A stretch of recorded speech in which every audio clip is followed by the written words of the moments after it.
Welcome to Fanatics Live, where we virtually connect you to your favorite athletes right at home. Tonight, we will be meeting with fans, signing autographs, and engaging in live Q&A. Now, let's welcome our host.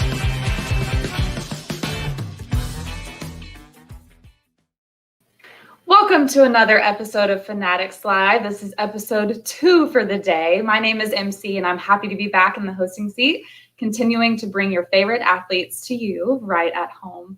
Tonight's show is brought to you by the FanCash Rewards Card by Fanatics. As a FanCash Rewards card holder, you receive benefits and perks, including access to unforgettable experiences with athletes, earn 6% FanCash on every purchase, exclusive deals, offers, and much, much more. Our guest tonight has made it into the ranks of legendary when it comes to professional hockey.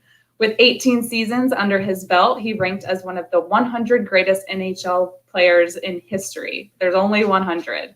He's a 2-time Norris Trophy winner, the first American-born Conn Smythe recipient, a Stanley Cup champion, and a Hall of Famer. Brian Leetch represented the U.S. in both the 1988 Olympic Games as well as the 1996 championship team in the World Cup of Hockey. His number 2 jersey was retired by the Rangers in 2008, letting his impact live on at Madison Square Garden.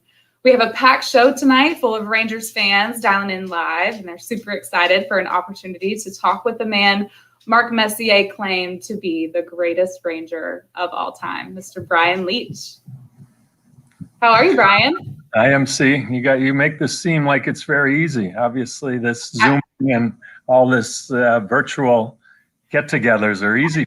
We've done a couple of them now. Fanatics Live is becoming a fun little show for us. So we're rocking and rolling. Show number 2 for the day. We're excited to have you.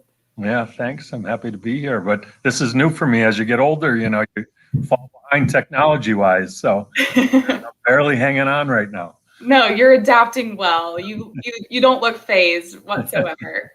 So earlier today, we were talking with Alan Houston from the New York Knicks, and I was like, well, we're staying in New York, and we're getting to go straight on over to the Rangers, who also play at Madison Square Garden. But I just have a few questions. I work with a ton of people from New York, and I try to understand the New York fan base, the New York sports. It seems intense and crazy. And the one question I was told I had to ask was, I want you to describe the ticker tape parade in New York City after you guys won the Cup in 1994, the day, the emotions, or maybe just a detail of that day that you'll never forget. Yeah, I guess that's probably the hardest answer to give because you really needed to be there. Like, it's one of those that if you go to a national park or you go somewhere and you take pictures and you get back and you look at them, you're like, that doesn't capture what it was really like. It was so special.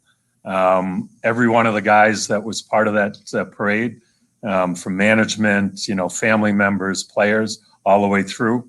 Mm-hmm. Every part about it, more than the Game 7s, more than some of the victories along the way, was I wish I could do that again. I'd like to get back on that float and go back down that route again. So it was so special to see the joy on people's faces, to be a part of what had been history for a lot of different situations, from, returning veterans from world wars to championship teams and honoring all different places, to be a small part of that and to experience for a brief time. Man, I could never capture it again, even when I see it on videos and saying you can never recapture that feeling. Yeah, the feeling that sat in your chest. How long were you guys out there for? Was it a full day? Well, I think waiting, we probably waited for like an hour, for the procession to start. But I think like getting to City Hall and like having the ceremony and doing everything, it went so quick. It felt like 15 minutes. It was probably a 30 or 40 minute trip. It might have been longer, but it felt like it went by like that. It was so quick. I'm sure, yeah. Again, the New Yorkers tell me that this Stanley Cup win was what New York needed at the time, and it just got everybody together, and it was something that just brought New Yorkers who maybe not would have associated with one another. They're all out there cheering on the Rangers because it was something that the city just really needed. this is a question we like to ask some of the retired players because it's a different take. You guys get to watch, you played back in the day, you get to watch the game now. What are the differences that you see in how the game is being played and what you guys pick up on as you watch it?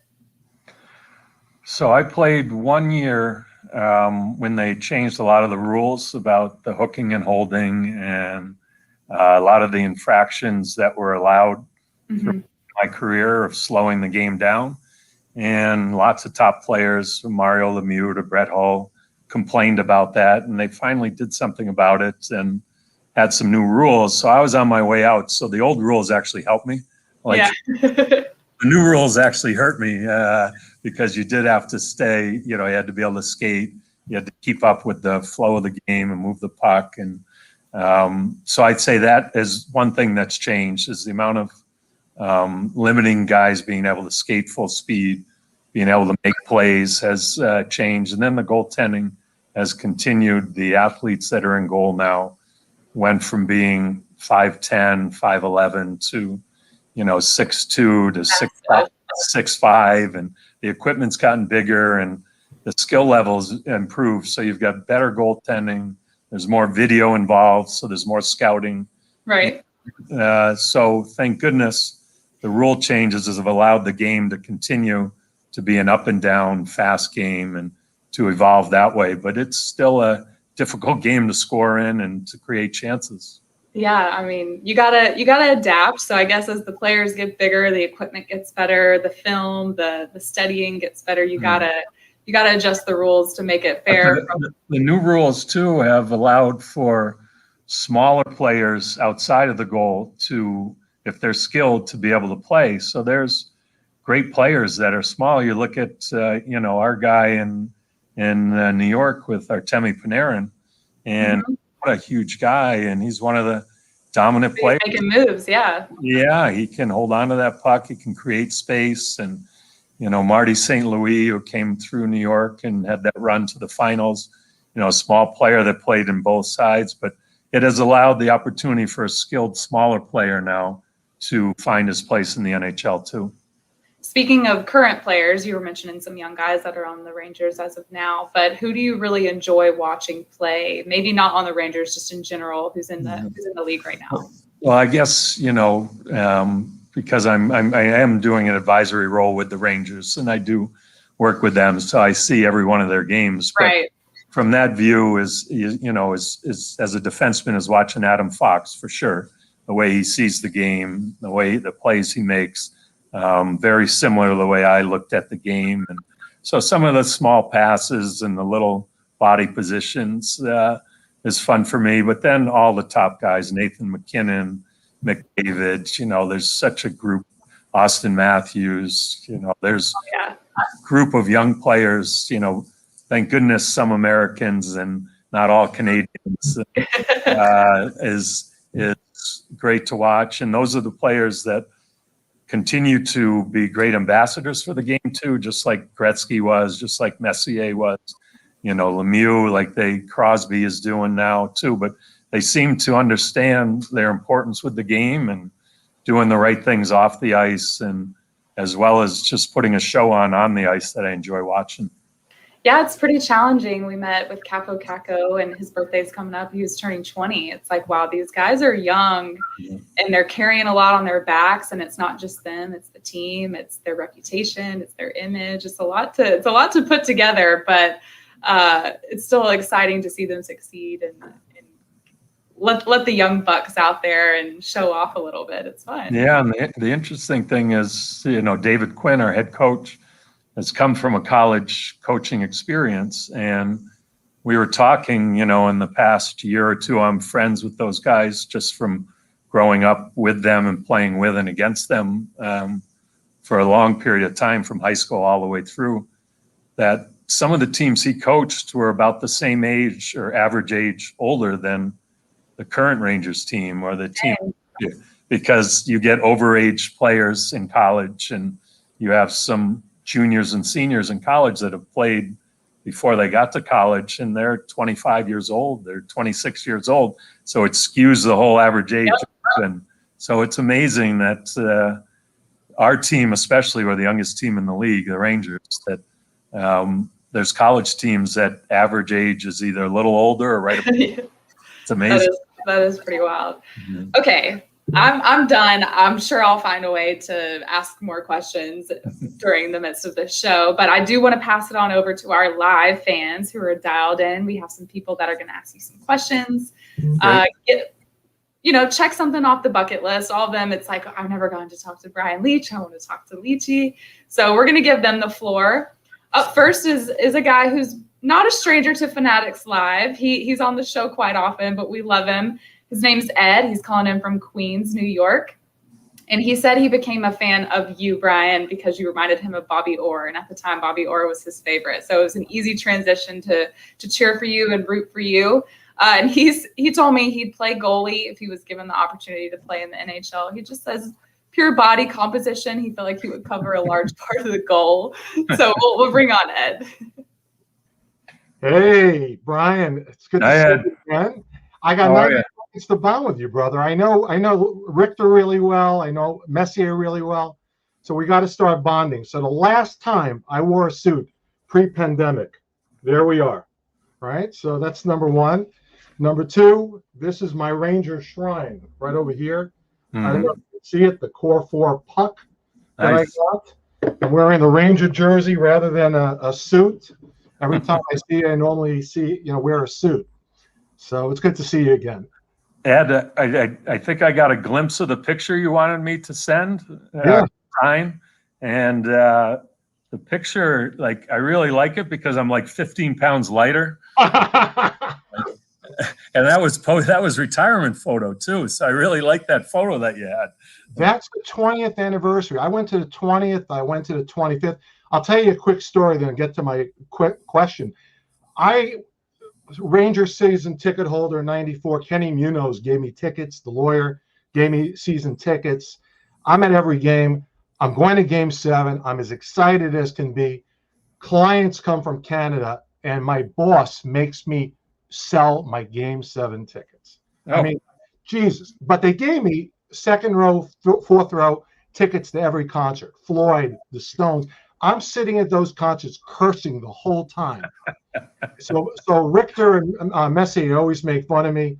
I could use a virtual bro hug because it was just thing on my mind. That does hurt. At least we won. At least we won. Yeah, but like the rest of my life, I'm like, what did I do? Gee. Anyway, my question, other than this, which I guess is pretty bizarre, I've heard you speak a lot. I've heard you, speak at the 20th, the 25th, the other event in the city last year before the world ended with the pandemic. So my question to you is a little bit more of a bizarre one. What was your strangest encounter with a fan? And I did get a little intel from a guy, Richter, I'm not going to mention his name, who told me a crazy story, but I wanted to hear from you. Other than this is pretty bizarre. What was your most, strangest encounter? Geez, that's a hard one. But I would say regarding Richter, don't believe a word that comes. He likes to talk, to hear himself talk, and to put others in uncomfortable situations. So the Richter one, I would like to hear. What was the Richter story?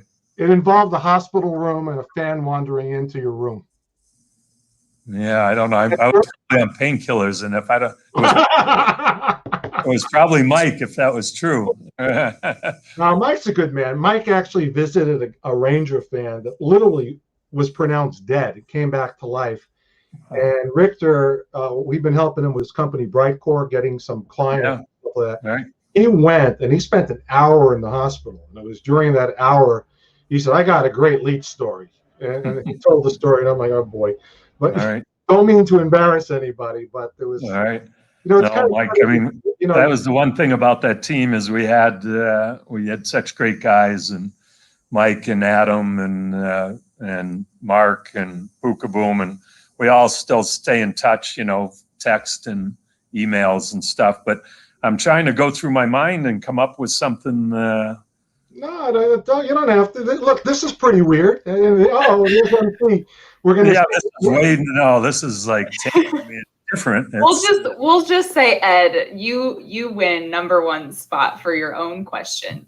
It's like it's like when they stump the analyst, and they ask a trivia question and the analyst can't come up with the answer. I'm like, I can't come up with one right now. Brian, I'm a cleanup hitter. I'm usually not a leadoff guy. There's a lot of pressure when you're the leadoff guy. All right. There's a nice guy that comes to a lot of the games, and he's a big Pearl Jam fan like me. And I remember he records a lot of the concerts, and he got me a bootleg of one of the concerts that Eddie Benner mentioned my name because they tried to get him at my retirement jersey night and he couldn't make it or something, but I had no idea about it. And so he said, listen to this song in between and everything. I have it recorded for you. So that's a cool one. It's not really weird, but it was something I didn't know about. I will send you my bootleg from every concert I sat in that year, cursing my ass. Oh, pardon me. Cursing my off, saying, why wasn't I at the game instead of here? Well, let's go ahead and get that picture signed that you sent in, Ed. I think that was a cool one. So we'll throw that up on the screen and get that done for you. And I was a lot younger as well, and I didn't have the beard. So you look great, Ed, there. No beard. Yeah, look at my wife. Yeah, she also looks good in that one. Wow. Notice I didn't say inscribe to Nicole. Hell no. To Ed. Goes up in my man cave. I don't know where I'm going to put it, but we'll find a place.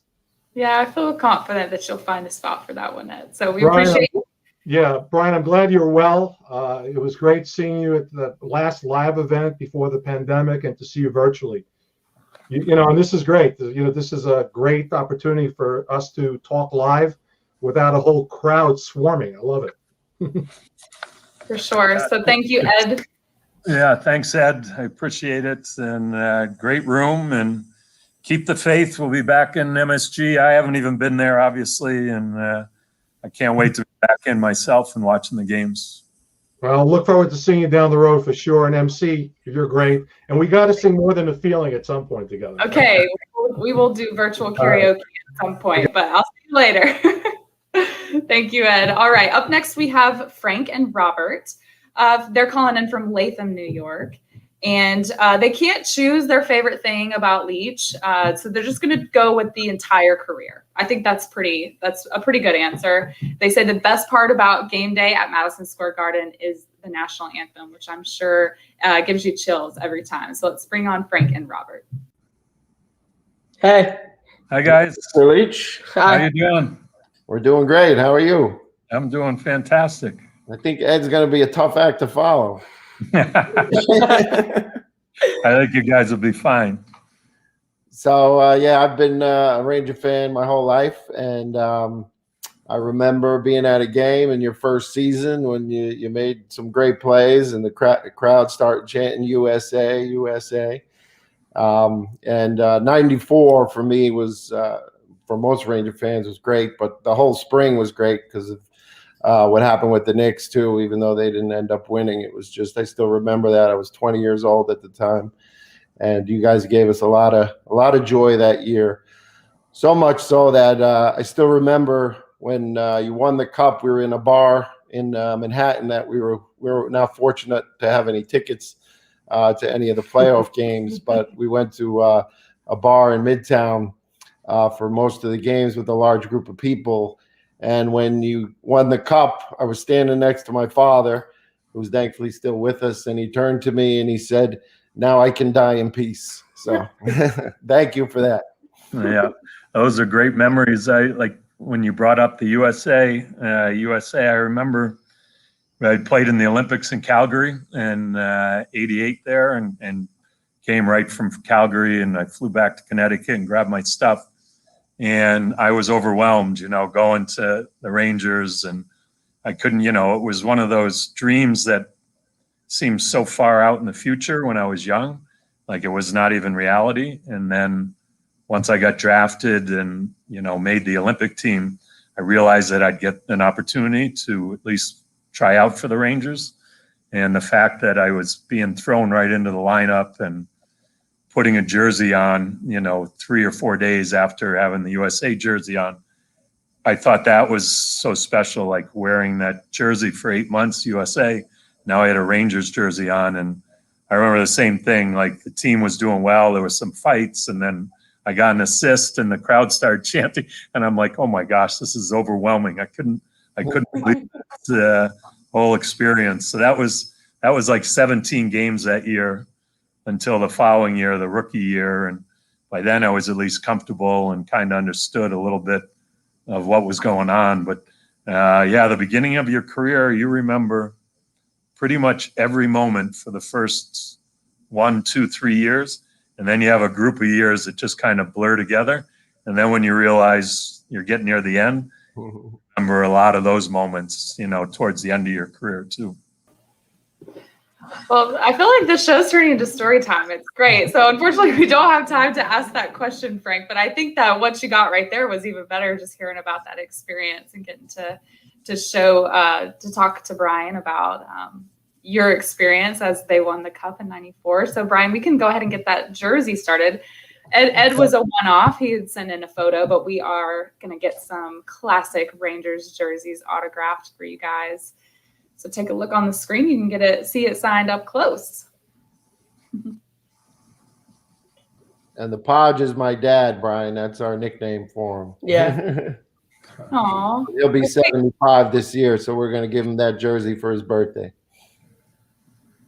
What great birthday present. I think he'll love it. Is he also a lifelong Ranger fan? Oh, yeah. Him and my mom's second date was a Ranger game. And look at you.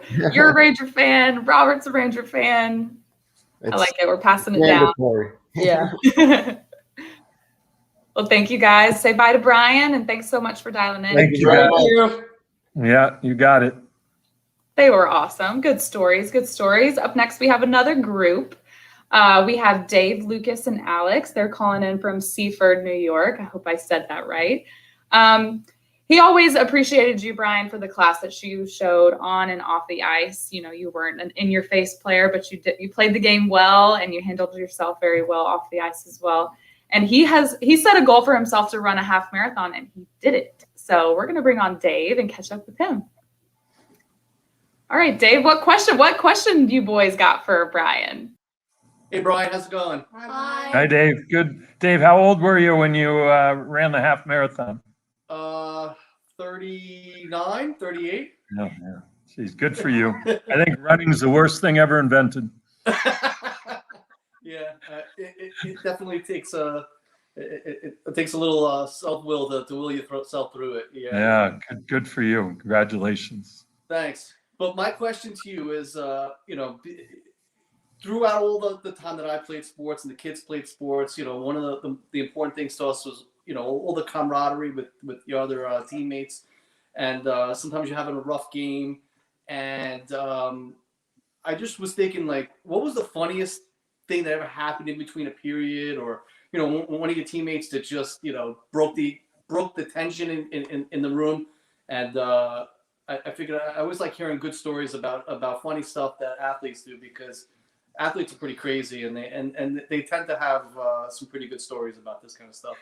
Well, you're definitely right about that, and right about the camaraderie, and right about like so much that goes on in the locker room and on the bench and between periods. But it's such a day-to-day thing that happens. So like when you bring it up, like picking one thing that would be funny, or what would be funny to you and not to me, like Mike Richter can say something to me and no one else will laugh, and I'll be the only one laughing, and he'll look at me and like make a face, and I think he's funny. But there's been some times where like Richter's been hanging, keeping us in a game in their zone. We're just getting blitzed with shots over and over. And, Mike will look at me and I'll look at him and just shake my head, and they'll go, "We got them hemmed in our zone again, don't we?" And I'm like, "Yep, keep them going. We got them all hemmed in here, Mike, right in our own zone." And usually you're trying to get it in the offensive zone. But he'll have guys running them over. He'll be making saves left and right. And I look at him, I shake my head. I'm like, "Sorry, buddy." And he'll say something like that. We'll both laugh and be like, "Okay, let's get back at it and get going." But this goes on nonstop from every practice. to the, in the locker room when you're changing and getting dressed, on the buses, in the team meals, all the way through, the little remarks and the little talk all the way through is just, fantastic. You go to a team meal and there'd be little desserts with ice cream, and some guys would take the ice cream and put butter in there, and the guy would be eating the butter scoop instead of eating ice cream, and like little things that go like that nonstop for the whole year are just you can't make it up. Like the things that happen, and eventually we become adults. You go from young kids to adults, and it happens all the way through till you retire. Like it's amazing. Yeah, be a kid for the whole. Like your whole life, just be a kid. The locker room stops, but that's about it. The rest of it maintains. Yeah. All right, well, we're gonna get a jersey signed for you, Dave. And Lucas and Alex, how long have you guys been Ranger fans? I hope that you say your whole lives. Whole life. Yeah, your whole life. How many years of life do you have? I've been alive for 8 years. 1 year I didn't know what the Rangers was, so I was going to say 7. Okay, that's fair. I like your negotiation skills. You're very practical. I think you and I could bond really well over a conversation. I might get you to co-host with me one time. How about that? And he's got it rough because everybody in his class, in New York, there's the Rangers and then there's the Islanders. And right. Everybody in his class were Islander fans because we live on Long Island. Well, 2 kids like the Rangers. So you stay close with them. He's got to defend. He's got to defend the honor. Well, we got a nice young team, and we're up and coming. So I have a feeling we can get some of your buddies to change if we can actually keep improving and like get ahead of the Islanders. Might be able to switch a couple of your buddies. Yeah, it's an exciting time to be a fan. It really is. Well, thank you guys so much for dialing in. It was so good to see you. Thank you. Thank you. Appreciate it. Thank you. All right, guys, take care. They were sweet. I think I got a run for my money over there. We got someone who's born for the camera. Up next, we have Renee. She's a Fan Cash Awards card holder. She actually got to come on this show as a perk for being a card holder. So we're super excited to include her in today's broadcast. And she's got her family with her, Billy, Kaylee, and Lexi, who is turning 4 years old today. They're calling in from Wantagh? I'm a girl from Alabama. I don't know. New York. And the best part about game day in MSG is the goal song, so much so that her and her husband entered their wedding reception to the goal song that the Rangers play. So let's bring on Renee and her family. Hi. Hi, Mr. Leach. It's nice to meet you. Hi, everyone. Hi. Happy birthday, Lexi. Wake up. She was awake. I think Ed put her to sleep. How are you guys? Good. How are you? Good. Everyone's okay. It's Wantagh. You didn't really kill it that much, MC, but it's Wantagh. It's been called worse. I know. I married a Long Island girl, so I knew. Sorry. She was killing it.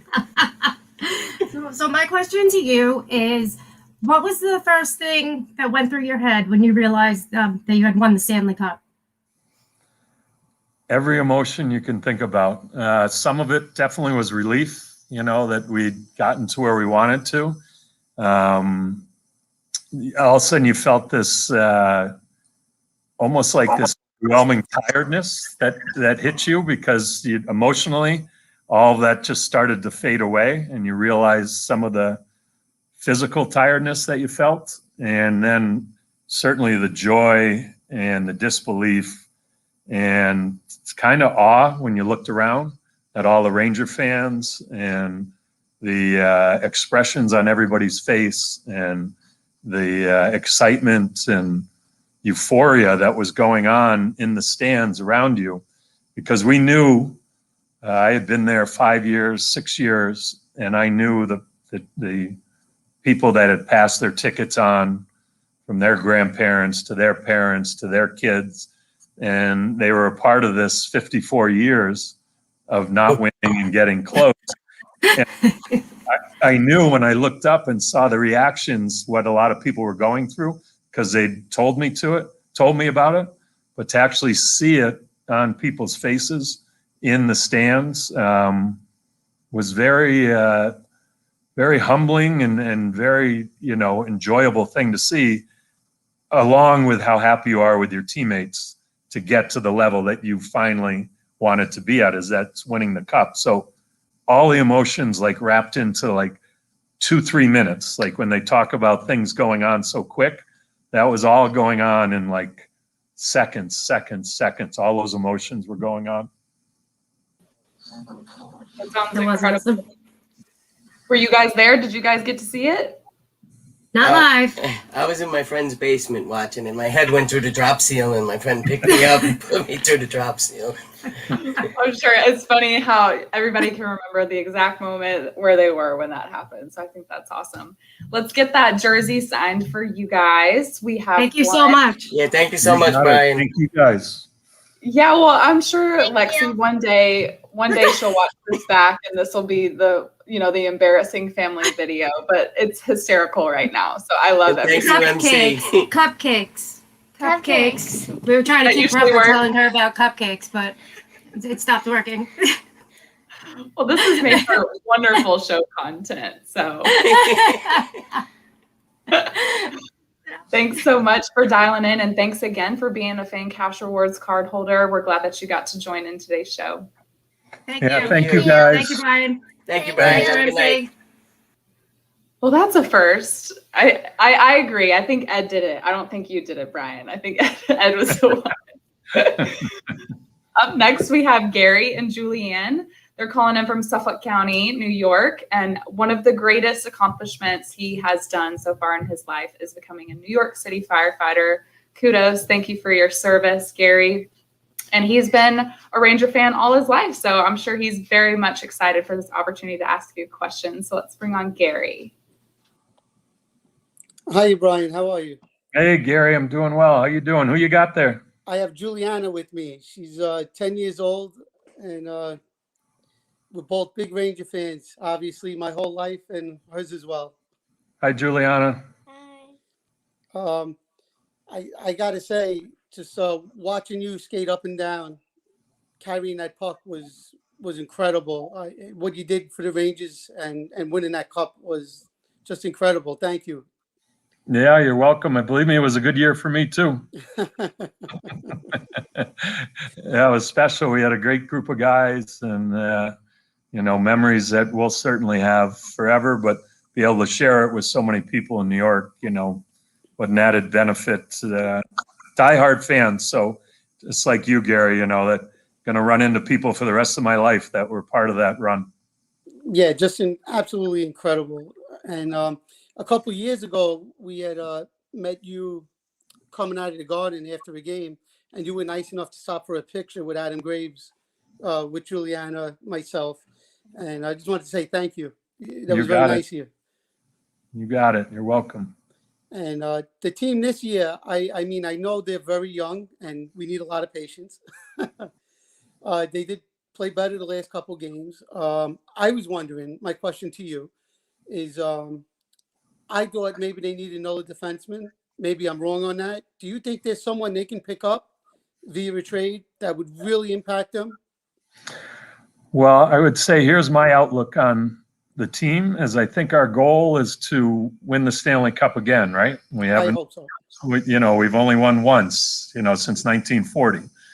So I would say the goal, in my opinion, in my role that I work, and that's what I express to the team, is we want to build a core group of guys and build around them. And we're trying to find that right now. Obviously, Panarin's one of them. We seem to have some good young goaltenders and some good young pieces. And we want these guys to develop because we also have pieces coming behind them. And so I think once we continue to see development and the progress of us moving closer and closer to that goal, then's the time for management to step in and help out their core group and the guys that are ready to go.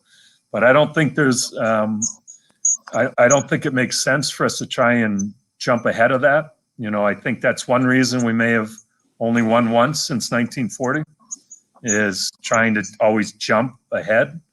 So I think we need to just continue to see progress.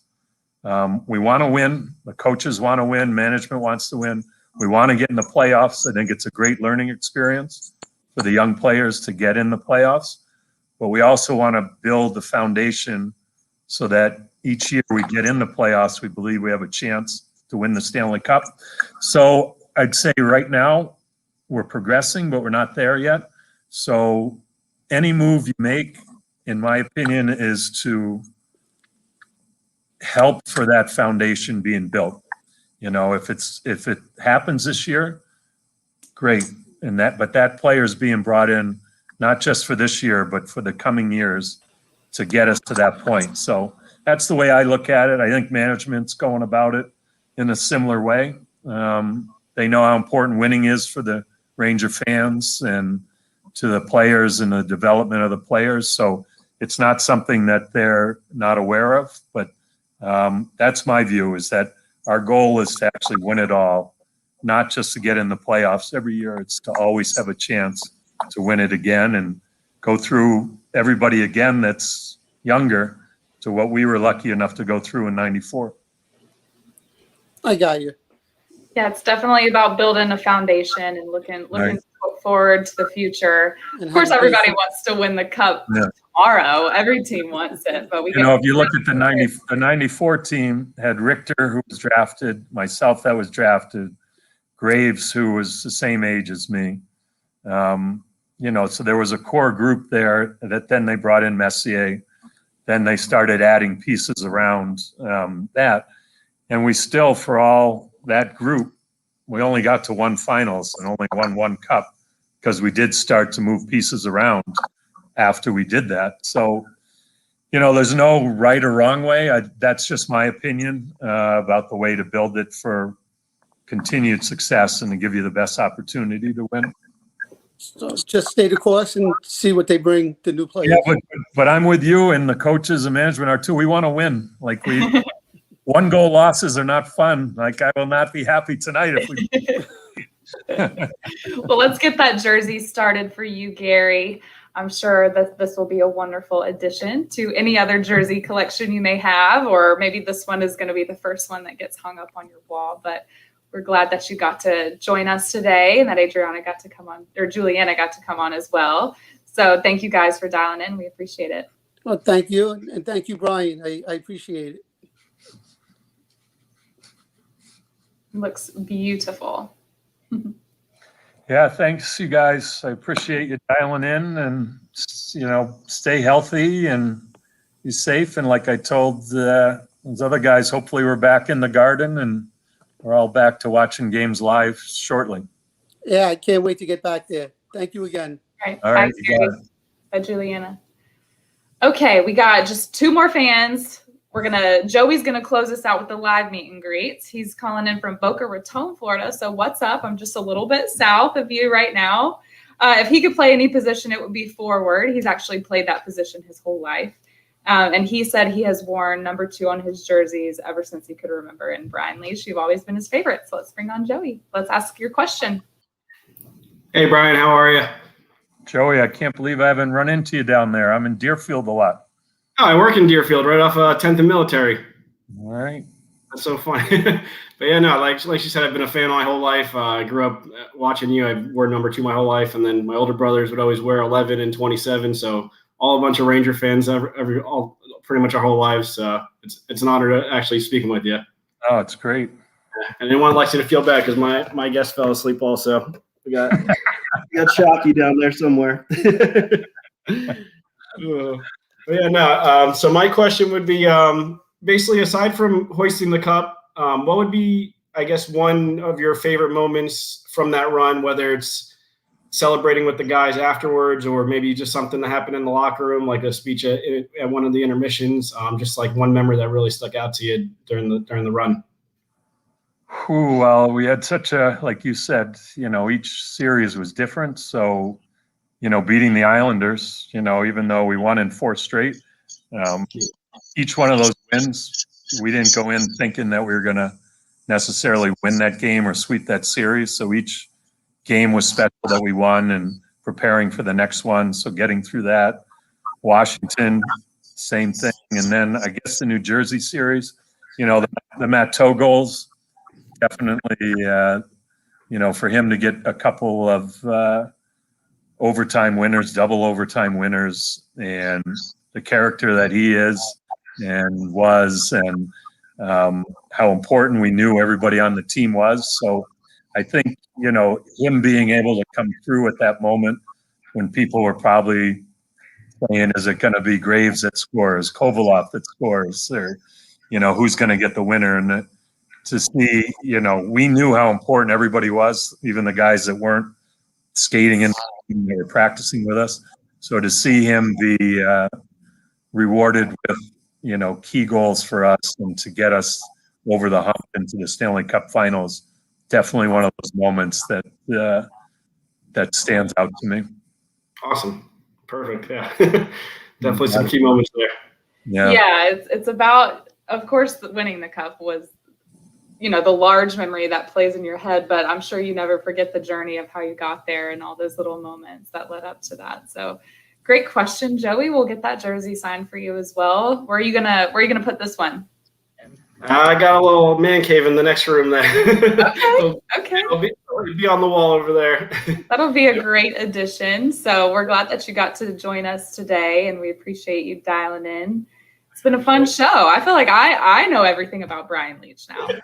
Brian, if you're looking to get a little skating going in, we could use another guy in our adult team over in Springs. Hey, he's admitted that he's nearby, so you might get lucky.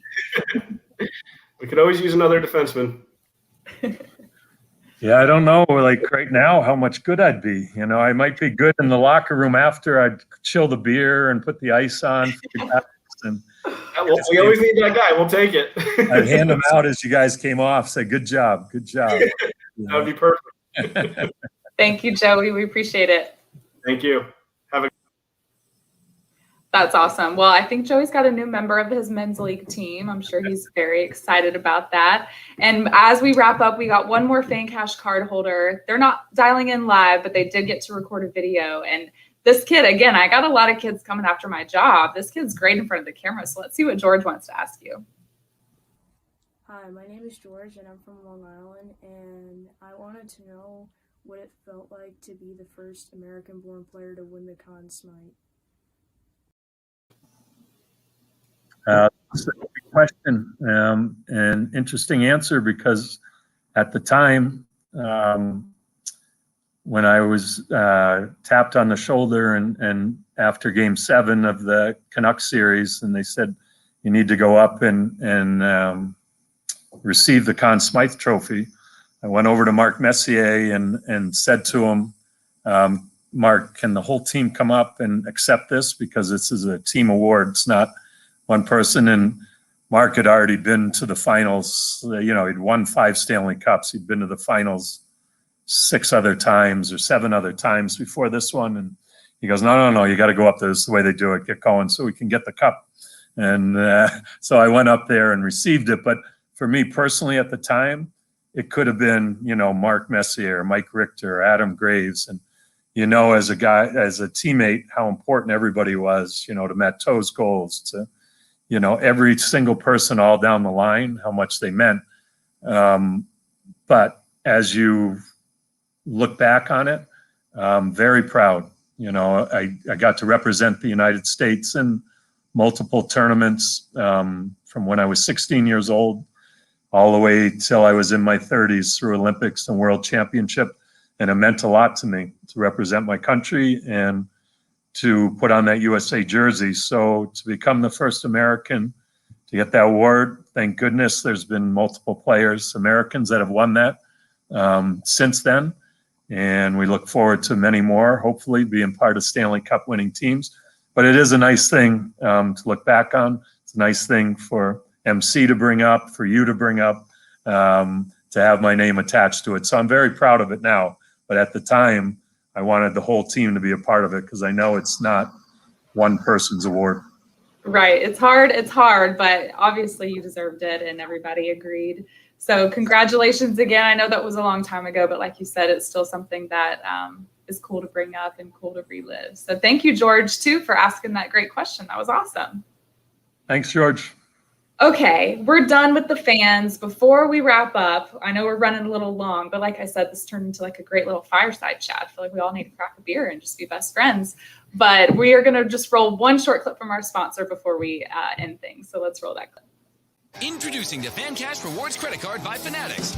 Earn 6% FanCash when you shop with your card on Fanatics.com with exclusive cardholder perks and 6-month special financing on purchases of $150 or more. Text now to apply or go to Fanatics.com. So like I said before, tonight's show is brought to you by the FanCash Rewards Card by Fanatics. For more information on exclusive perks and benefits, you can head on over to Fanatics.com. Or you can text Fanatics to 94323 to apply for your card today. So thank you to FanCash Rewards Card. All right, I'm going to be quick, and this is a rapid fire. So just tell me the first thing that pops into your head when I give you a statement. We'll only do like 5 or 6, and then we will be done. Are you ready? I'm the worst guy for this, but let's give it a try. Okay, all-time favorite movie. Strike. Okay, fair. I don't know it. I don't watch movies. I fall asleep. I'm like Lexi. Go to baseball pitch. I know you play baseball. It was a fastball all the way through high school. All right, that's how you get them out. One word to describe playing in Madison Square Garden. The best. That was 2 words. The best. Well, that counts. That's one word. Who has better pubs, New York City or Boston? Well, New York has the best of everything, good and bad. You can't compare New York to anywhere else. But Boston's got some good pubs too. Okay, we'll give it to the home city, to NYC. Yeah. And I guess we'll end with a hobby that you picked up or perfected over retirement. I've gotten worse at golf, so that doesn't make any sense. I'm going to say I love fishing, and I've become a better fisherman since I've retired. That's a great skill, and it feeds you. So you're knocking 2 birds out with 1 stone. I like that. Yeah. All right. Well, thank you so much, Brian. It was really fun to get to talk to you, and we had some great New York characters on the show today. So this has been a lot of fun. All right, MC. Thank you. Have a good one and stay safe. We'll see you soon. All right, everybody. Thanks so much for tuning in. Like I said, this has been so much fun. I love talking to New Yorkers. They're just pure entertainment. But we are not done for next week, or actually today was a doubleheader. So if you missed our noon show with Alan Houston from the New York Knicks, you can go to fanatics.com/live to find the link to that show. We had a nice Black History Month conversation, so I encourage you to check that out. But upcoming next week, we do not stop. We have 3 shows. Up first, we have Mike Piazza from the New York Mets. So if New Yorkers, if this is your team, dial back in. We'll be talking with Mike on March 1st. Then we have Jerry Rice on March 2nd, San Francisco 49ers legend and just overall football legend in general. He'll be on March 2nd at 3, so a little earlier that day. And then we are closing out next week with DeAndre Swift, former Georgia Bulldog and current Detroit Lions running back on March 4th. So we are constantly rolling shows.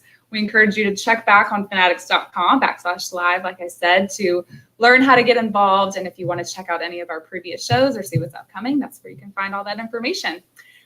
Once again, my name's MC. I've talked a lot today, so I'm going to go rest my voice, but it's been a pleasure, and everybody stay safe, and we'll see you soon.